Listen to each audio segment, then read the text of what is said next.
Bismillahirrahmanirrahim. Assalamualaikum friends. Welcome to MDCAT lectures and updates.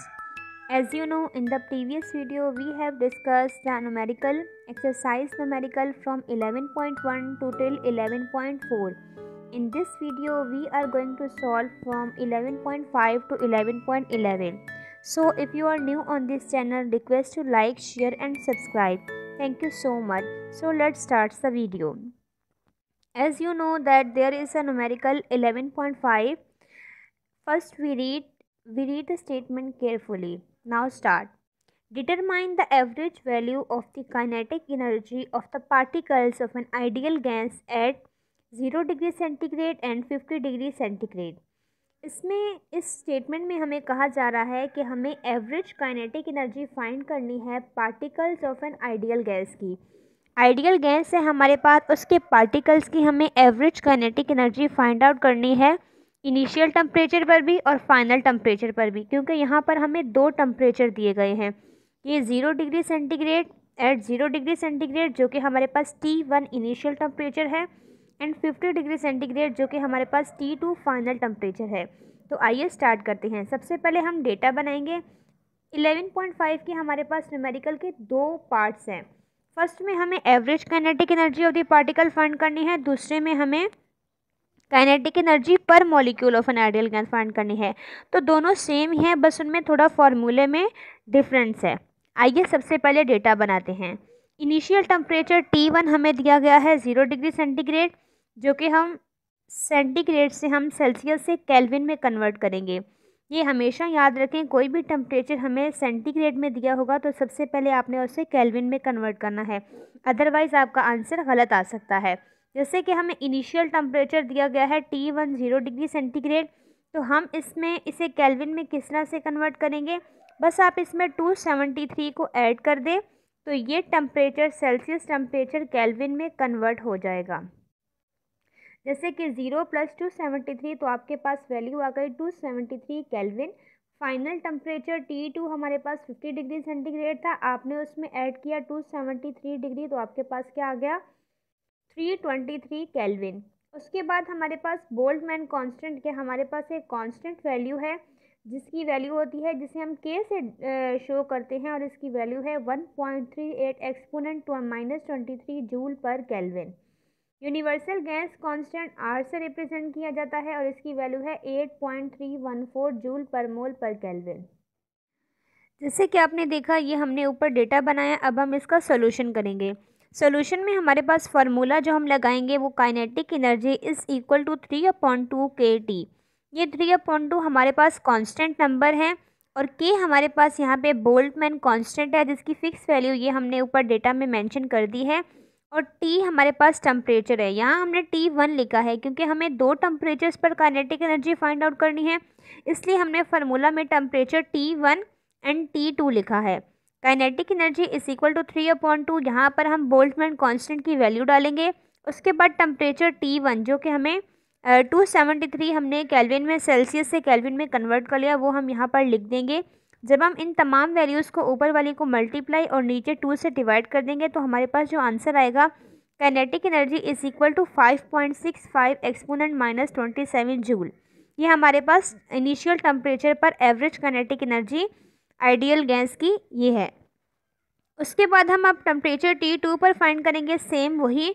Kinetic energy is equal to 3/2 multiply by Boltzmann constant and multiply by temperature T2.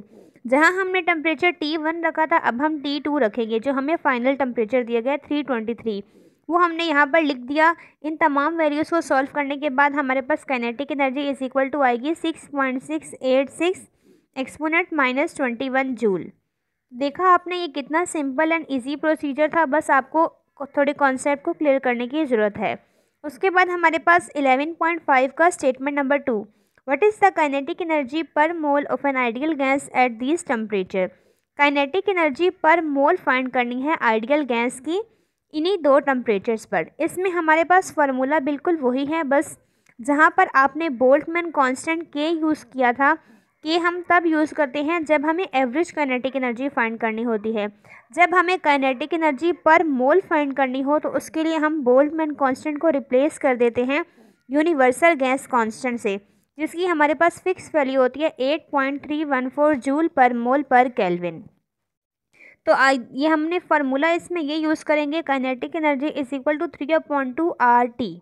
तो अब हम kinetic energy पर मोल find करने के लिए kinetic energy is equal to 3/2 multiply by 8.314 multiply by temperature T1, क्योंकि यहाँ पर भी हमें दो टेम्परेचर्स दिए गए हैं। तो पहले हम टेम्परेचर T1 से करेंगे और देन टेम्परेचर T2 से। यहाँ पर हम K को R से रिप्लेस कर दिया है, तो 3/2 मल्टीप्लाई बाय 8.314 जो कि यूनिवर्सल गैस कांस्टेंट है हमारे पास, इसको टेम्परेचर T1 से हमने मल्टीप्लाई करेंगे तो हमारे पास kinetic energy is equal to 3404.58 joule per mole आ जाएगी। यहाँ पर आपने देखा यूनिट चेंज हो गया क्योंकि हम काइनेटिक एनर्जी पर मोल फाइंड कर रहे हैं। उसके बाद हम टेम्परेचर T2 लगा के बिल्कुल सिमिलर इसको सॉल्व करेंगे तो हमारे पास काइनेटिक एनर्जी बराबर आ जाएगी 4028.13 joule per mole. I hope आपको समझ में आ गया होगा। अब हम चलते हैं 11.6 की तरफ। हमारे पास नेक्स्ट न्यूमेरिकल है, उसकी स्टेटमेंट रीड करते हैं। A 2 kg iron block is taken from a furnace when its temperature was 650। 2 kilo का एक आयरन ब्लॉक है जो कि हमने एक फर्नेस से लिया है, उसका टेम्परेचर 650 डिग्री है। इट्स मीन वो आयरन का जो ब्लॉक है वो बहुत ज़्यादा हॉट है। वो उसका वेट जो उसका जो मास है वो 2 kg है और उसका टेम्परेचर है वो 650 डिग्री सेंटीग्रेड है, जो कि बहुत हाई होता है। And placed on a large block of ice, और हमने उसे एक बर्फ़ के बड़े बार के ऊपर रख दिया है जिसका टेम्परेचर 0 डिग्री सेंटीग्रेड है। Assuming that all the heat given up by the iron is use to melt the ice, मतलब आप सपोज करें कि आयरन की जितनी भी हीट है ये 650 डिग्री सेंटीग्रेड ये ट्रांसफ़र हो जाएगी आइस में, उसको मेल्ट करने के लिए यूज़ होगी। How much ice is melted, तो आप बताएं कितनी आइस मेल्ट होगी इस टेम्परेचर के साथ। जैसे कि आप देखें ये हमारे पास एक आइस का बार है, इसका टेम्परेचर है 0 डिग्री सेंटीग्रेड क्योंकि ये बहुत ज़्यादा कोल्ड है, फ्रीज़ हुआ हुआ है। उसके बाद ये जो आयरन का ब्लॉक हमने ऊपर रखा है इसका हमारे पास मास है 2 kg और ये कितना हॉट है 650 डिग्री सेंटीग्रेड इसका टेम्परेचर है। तो सबसे पहले हम डेटा बनाते हैं। Mass of iron block M is equal to 2 kg। Iron block का मास हमारे पास 2 kg आ गया। उसका इनिशियल टेम्परेचर 650 डिग्री सेंटीग्रेड है और फाइनल टेम्परेचर जो कि हमारे पास आइस का है वो है 0 degree centigrade. Specific heat of iron, हमारे पास स्पेसिफिक हीट ऑफ आयरन कितनी है 499.8 जूल पर kg पर केल्विन। ये हर मेटल की अलग अलग होती है, ये मेटल टू मेटल वेरी करती है। तो ये हमारे पास स्पेसिफिक हीट ऑफ आयरन दी गई है जो कि फिक्स वैल्यू है 499.8 जूल पर kg पर केल्विन।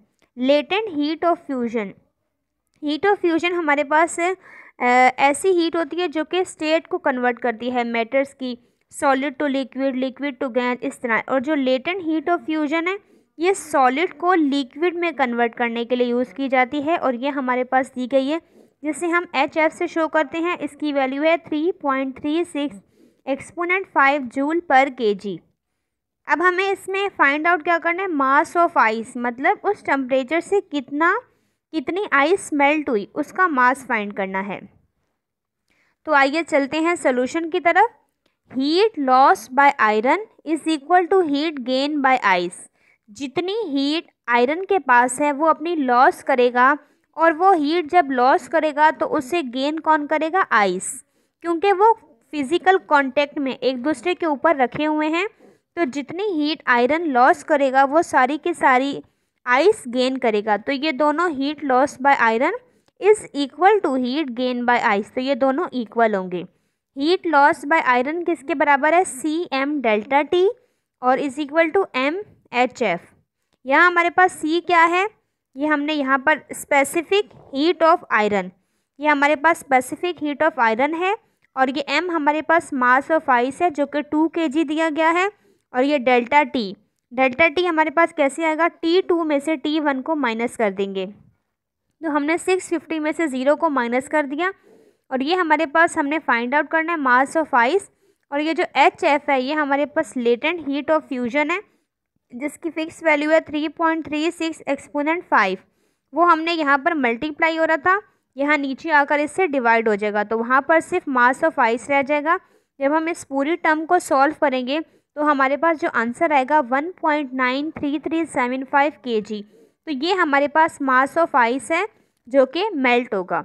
आई होप आपको समझ में आ गया होगा। अगर आपको न्यूमेरिकल समझ में आ रहे हैं तो काइंडली कमेंट में यस लिख। नेक्स्ट न्यूमेरिकल है हमारे पास 11.7। आइए स्टेटमेंट को रीड करते हैं।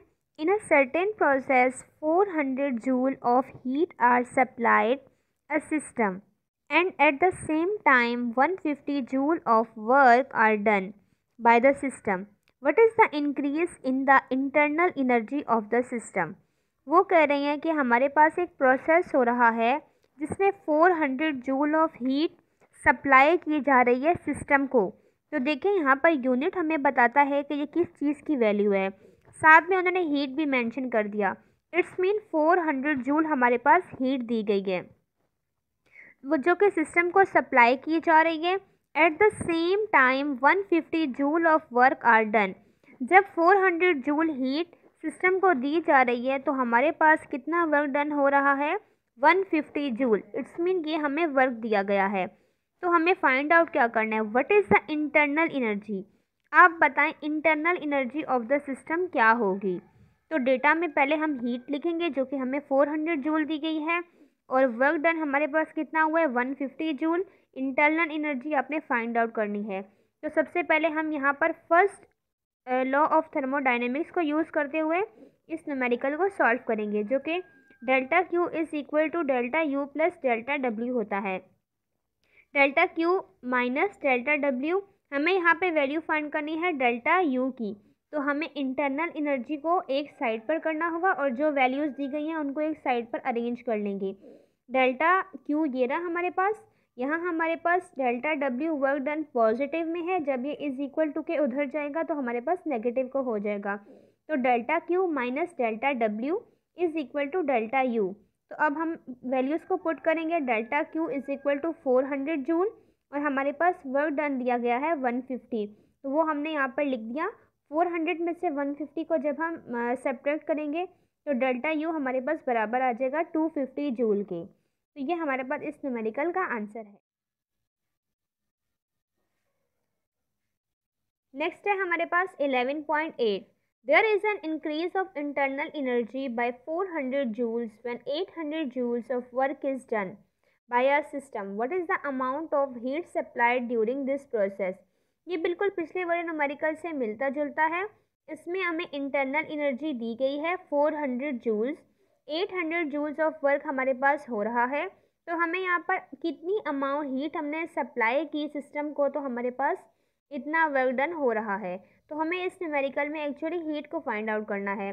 तो बिल्कुल आप वही फर्स्ट लॉ ऑफ थर्मोडायनेमिक्स को यूज़ करते हुए इसका आंसर फाइंड आउट कर सकते हैं। Delta Q is equal to delta U plus delta W. Delta Q find out करना है, इसे यहीं रहने देंगे। डेल्टा यू की वैल्यू पुट करेंगे और डेल्टा डब्ल्यू की, दोनों को ऐड कर देंगे तो हमारे पास डेल्टा क्यू बराबर आ जाएगा 1200 जूल के। नेक्स्ट है हमारे पास 11.9।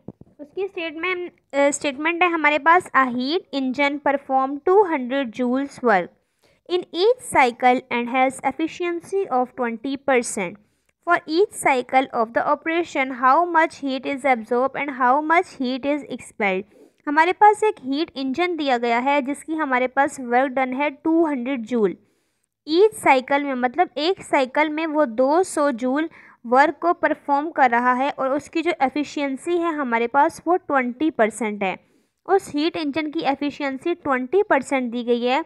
तो आप बताएं एक साइकिल में वो कितनी हीट को एब्जॉर्ब करेगा और कितनी हीट को रिलीज़ करेगा। तो सबसे पहले हम डेटा बना लेते हैं। हमारे पास वर्क डन कितना हो रहा है 200 जूल, ये देखें। उसके बाद एफिशिएंसी कितनी है, एफिशिएंसी को हम ईटा से रिप्रेजेंट करते हैं। इस सिंबल का नाम है ईटा, जो कि हमारे पास 20% है। 20% को पहले हम चेंज करेंगे, 20 और परसेंट की जगह डिवाइड में 100 लगाएंगे। तो जब हम इस टर्म को सॉल्व करेंगे तो हमारे पास एफिशिएंसी इज इक्वल टू 0.2 आ जाएगी।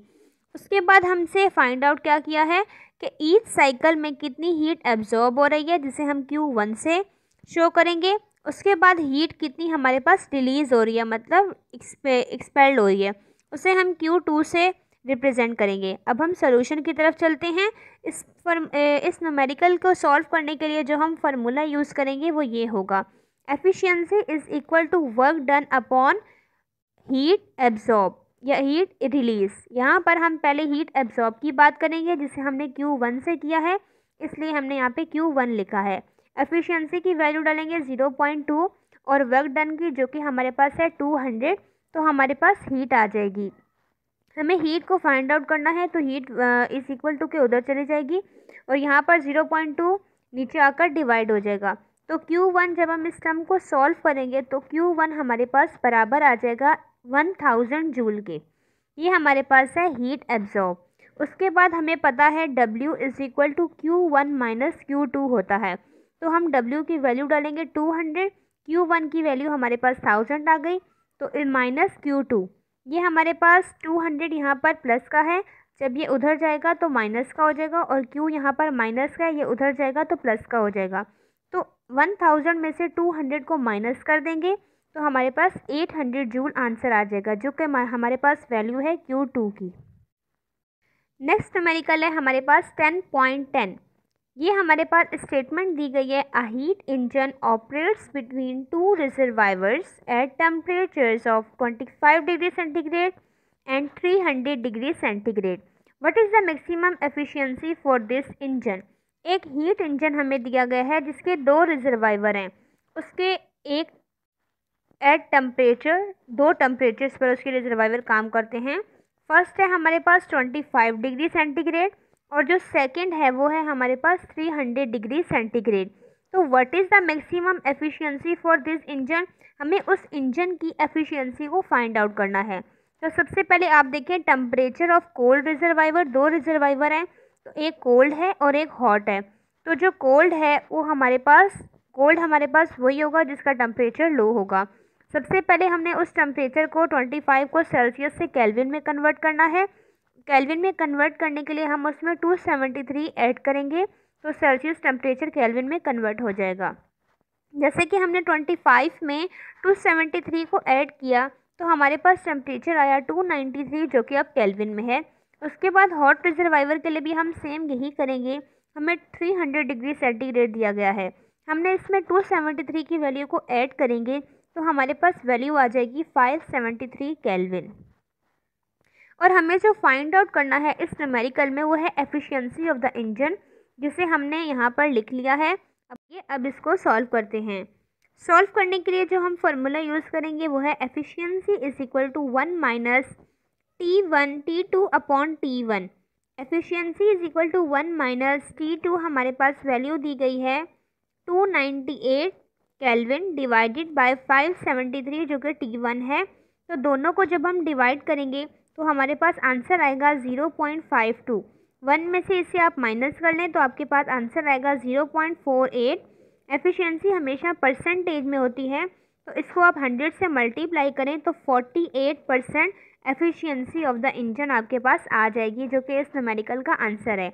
आई होप आपको समझ में आ रहा है। नेक्स्ट है हमारे पास लास्ट न्यूमेरिकल है 11.11। आइए इसकी स्टेटमेंट रीड करते हैं। The low temperature reservoir of a Carnot engine is at 7 degrees centigrade and has an efficiency of 40 degree centigrade 40%। आपके पास जो लो टेम्परेचर रिजर्वायर है कार्नोट इंजन का वो है 7 डिग्री सेल्सियस पर और उसकी एफिशिएंसी है 40%।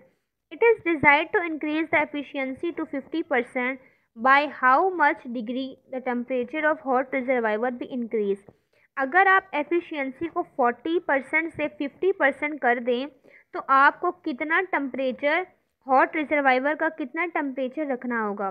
तो एक्चुअली हमें यहाँ पर हॉट रिजर्वायर का टेम्परेचर फाइंड आउट करना है। तो आइए सबसे पहले डेटा बनाते हैं। डेटा में हम सबसे पहले लिखेंगे जो हमें गिवन है, temperature of cold reservoir T2 7 degree centigrade plus 273 is equal to 280 kelvin. 273 हम ऐड करें क्योंकि हमें सेंटीग्रेड से केल्विन में जाना है। एफिशिएंसी हमें 40% दी गई है, 40 को जब हम 100 से डिवाइड करेंगे तो हमारे पास 0.4 आ जाएगा। और जो हमारी जो एफिशिएंसी जब हमने इंक्रीज़ कर दी वो हमारे पास है 50%। डिज़ायर्ड एफिशिएंसी उसे हम 100 से मल्टीप्लाई करेंगे तो 0.5 आ जाएगा। हमें यहाँ पे फाइंड आउट क्या करना है, temperature of the hot reservoir जो कि T1 है। अब हम सोल्यूशन की तरफ बढ़ते हैं। n is equal to 1 minus T2 upon T1। Efficiency हमें 0.4 दी गई है। 1 माइनस टेम्परेचर T2 हमारे पास क्या है, कोल्ड का 280 जो कि हमने यहाँ लिख लिया है, और T1 हमें फाइंड आउट करना है। तो ये पूरी की पूरी टर्म आप देख रहे हैं नेगेटिव साइन के साथ है। जब ये इज इक्वल टू के उधर जाएगी तो ये पॉजिटिव की हो जाएगी। तो हमने इस वैल्यू को इज इक्वल टू के उधर शिफ्ट किया तो ये आप देखें यहाँ नेगेटिव की थी, यहाँ आई तो पॉजिटिव की हो गई, और ये वैल्यू यहाँ पर पॉजिटिव की है, जब ये इधर आई तो ये नेगेटिव की हो गई। तो 280 upon T1 is equal to 1 minus 0.4। जब 1 में से 0.4 को हम माइनस करेंगे तो हमारे पास जो वैल्यू होगी वो 0.6 होगी। आप 0.6 को यहाँ 280 से डिवाइड कर दें और T1 को यहाँ शिफ्ट कर दें। बिल्कुल देखें 280 T1 is equal to 0.6। T1 को आपने यहाँ कर दिया और 0.6 को यहाँ ले आए। इन दोनों वैल्यू को जब हम डिवाइड करेंगे तो आपके पास टेम्परेचर T1 आ जाएगा जो कि इज इक्वल टू है 466.65 केल्विन के। अब हम जो हमें हॉट रिजर्वायर का टेम्परेचर चाहिए था अब डिज़ायर एफिशिएंसी के साथ करेंगे, फार्मूला वही यूज़ करेंगे। पहले हमने यहाँ पर 40% वाली एफिशिएंसी ली थी 0.4, अब हम 50% वाली लेंगे जिसे हमने 100 से डिवाइड करने के बाद कन्वर्ट किया था 0.5 में। देखें हमने यहाँ पे लिख लिया 0.5 1 माइनस 280 T1 280, और यही हमारे पास ये पूरी की पूरी नेगेटिव साइन के साथ है। जब ये इज इक्वल टू के उधर जाएगी तो ये पॉजिटिव की होगी। शिफ्ट करने के बाद ये नेगेटिव से पॉजिटिव में हो गई और ये पॉजिटिव से नेगेटिव में हो गई। 1 में से 0.5 को आप माइनस कर दें तो आपके पास 0.5 आंसर आ जाएगा। आप T1 को यहाँ लें और 0.5 से इस वैल्यू को डिवाइड कर दें, शिफ्ट कर दें। तो आपने T1 यहाँ ले लिया जो कि हमें फाइंड आउट करना है 280 डिवाइडेड बाय 0.5, तो आपके पास आंसर आ जाएगा 560 kelvin. Delta T find out कर लें। जो आपने 50% की एफिशिएंसी के साथ टेम्परेचर फाइंड आउट किया है उसमें से आप 40% की एफिशिएंसी वाला टेम्परेचर माइनस कर दें, तो दोनों के बाद जो आपके पास डेल्टा T आएगा वो आएगा 93.34 केल्विन। यही इस न्यूमेरिकल का आंसर है। आई होप आज के वीडियो में जो आपको न्यूमेरिकल समझाए गए हैं आपको समझ में आ गए। आई होप आज की वीडियो में आपको जितने भी न्यूमेरिकल समझाए गए हैं आपको समझ में आ गए होंगे। अगर आपको न्यूमेरिकल अच्छे से समझ आए हैं तो काइंडली कमेंट में यस लिखें और वीडियो को लाइक भी कर दें। नेक्स्ट वीडियो देखने के लिए काइंडली चैनल को लाइक शेयर एंड सब्सक्राइब ज़रूर करें। Thank you so much. अल्लाह हाफिज़।